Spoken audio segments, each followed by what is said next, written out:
हर जीव, चाहे वो कितना भी बड़ा क्यों ना हो, उसकी शुरुआत सिर्फ एक सेल यानी एक कोशिका से होती है। तो सवाल यह है कि एक सेल से लाखों सेल कैसे बनते हैं? इसका जवाब है सेल साइकिल में। ये वो प्रोसेस है जिसमें एक सेल खुद को डुप्लीकेट करके दो नए सेल्स बनाता है। इसी से जिंदगी आगे बढ़ती है। आइए सेल की इस लाइफ प्लान को देखें।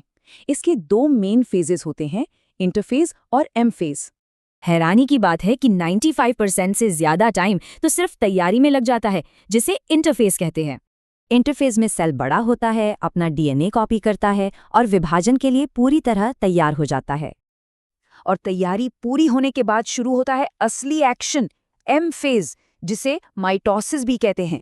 माइटोसिस में एक पेरेंट सेल से दो बिल्कुल एक जैसे डॉटर सेल्स बनते हैं, एकदम फोटोकॉपी की तरह।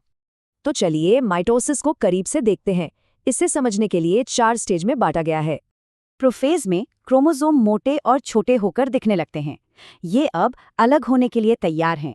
इसके बाद मेटाफेज में सारे क्रोमोसोम एकदम सीधी लाइन में सेल के बीचों बीच आकर खड़े हो जाते हैं। और फिर आता है सबसे जरूरी हिस्सा, एनाफेज, जहां क्रोमेटिड्स अलग होकर दो ऑपोजिट साइड्स की तरफ खिंच जाते हैं। आखिर में दो नए न्यूक्लियस बनते हैं और सेल खुद दो हिस्सों में बंटकर दो नए सेल बना देता है। ये प्रोसेस हमारे शरीर के विकास और पुरानी या खराब हो चुकी सेल्स को बदलने के लिए बहुत जरूरी है। लेकिन रुकिए, सेल डिवीजन का एक और खास तरीका भी है जिसका नाम है मियोसिस।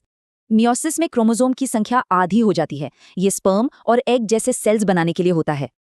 अब जो बात वाकई में दिलचस्प है वो ये है कि ये दोनों प्रक्रियाएं एक दूसरे से कितनी अलग हैं।